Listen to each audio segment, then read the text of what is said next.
This business seems like a minefield for creative integrity, and then dealing with producer notes and having to sell films.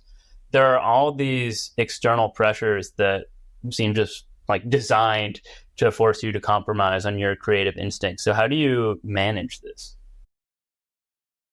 Well, I always say to the people who work for me, I'm like, everything in show business is also show business. So it's a business of manipulators. Like, we are manipulating the audience the whole time. Like, we're telling them a story and taking them for a ride, and we're manipulating them into kind of this state of mind, which is like going to experience our comedy the way we want it to. The studios what they care about is that people pay to see the movie. And so we're, in a way, we're manipulating them into thinking that we are making the thing that our audience is going to appeal to and going to get them to pay to see the movie. So when there's a conflict over a joke, the answer is usually, if it's small enough, I go, okay, fine, we'll take it out. But we're really going to shoot this joke. Like, we're going to do it. Like, the studio person who gave you the note is like, they feel good because you took the joke out. But we shoot the joke anyway. And then we put it into the cut. And when the audience laughs at it, if they do, that studio executive goes, I love that joke. And they don't necessarily, maybe they remember killing it. Maybe they don't.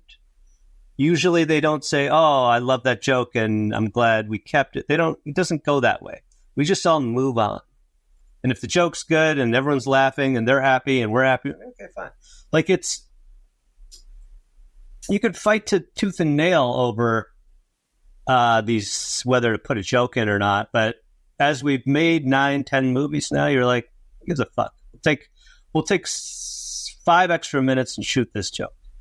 And we'll use it or we won't. But whatever. If it's an entirely different kind of, if they see a movie in an entirely different way, then the good move is to walk away, which we did with Beerfest. Sandler was in a meeting with us, and, the executive, he was more of a foodie at Sony, whatever, and he was like, I don't think these guys should be drinking light, like American domestic beer. They should be drinking like high class, like Stella Artois. And Sandler stands up and goes, Stella Artois? Do you even know what this fucking movie's about? And he's like, let's get out of here. And we leave. And I'm like, wow, that was fucking wild. Because we didn't have that kind of power. And then, we tried to set it up elsewhere. Didn't happen. But ultimately, he was right about, at the core, this executive, at his core, didn't understand what it meant to stay up till 5 a.m. playing beer pong and, throw it up in a garbage can. Like, he didn't know what that was. And if you don't know what that was, you may not be able to really understand what Beerfest really is. Like, I'm not saying you can't love it. I'm not saying you can't love it. People love it who don't drink, I suppose, right? But the ones who have been up late playing beer pong that late, they're like, wow, this is it. This is what happened. They created this out of that. And this guy didn't get that. And so we didn't make it. And I'm glad, because it would have been a lot of notes like that where you're like, you understand this is a movie about binge drinking, and to have it be anything but that is a disaster for this film. And so you gotta kind of, but that's why you work with people who you trust. And they work with you because they trust you. We're going to come in, you give Broken Lizard a budget, we're going to come in on it or under it. That's what we do. We're not the problem. Studio's not like, fucking Broken Lizard's over budget. Nobody's ever said it. Because we know that just causes trouble later. So we're just, we're on it, where you can trust us. And we're going to do some edgy jokes. And the way they trust us most is because the movies make money. And if they make money, then the studio executive looks good, and then they get promoted. And that's what you got to look at in show business. You got to go, okay, I'm working with this guy. How do I make this guy look good?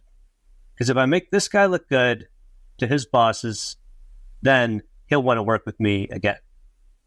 The best way is box office, but, you know, there are a lot of little ways. Coming in on budget, you know, getting rid of the joke the boss hates, but shooting it anyway. I mean, you know, we're manipulating each other. I'm manipulating them. They're manipulating me. And at the end of the day, you know, we make a movie that we want to make and we like. And if we have to fight at the end for the edit, fine, we'll fight. Yeah, presumably you didn't get into show business to be involved in all of these political things and manipulations. Was that just part of the price you have to pay to end up making the art that you want to make? Or do you enjoy it now? Well, like, you know, like there are things that, you know, there are patterns in my life that I have noticed, right? One of them is I'm a golf fanatic. I play 7 days a week and have for, you know, since COVID, but I've had 3 other golf addictions in my life where I played basically 5-6 times a week. Now it's 7. I played 750 out of the last 850 days, like just every day. And it's a complex, like golf is like a physical manifestation of a complex mathematical set of equations, really. Like, you know, each club goes a different distance. You can make it go. There's a variation on, you know, on how far you can hit it. You can open the face and make it go less far. You can close the face and pull it in around this way, or pull it. It's geometry. It's like advanced math, and it really satisfies my brain. I also love chess. I also love novel writing, which is the same thing. It's like complex equations that you're setting up and paying off, and, you know, there are surprises. And then politics of show business, same thing. You're kind of like working angles. You have people on your behalf working angles. You're planting little ideas to try to manipulate them down the road. They're trying to manipulate you. It's like this complex equation game, and that's what I'm into. The movies are the same. Directing movies is the same. It's like, you know, hundreds of little tiny decisions to manipulate the audience into feeling a certain way.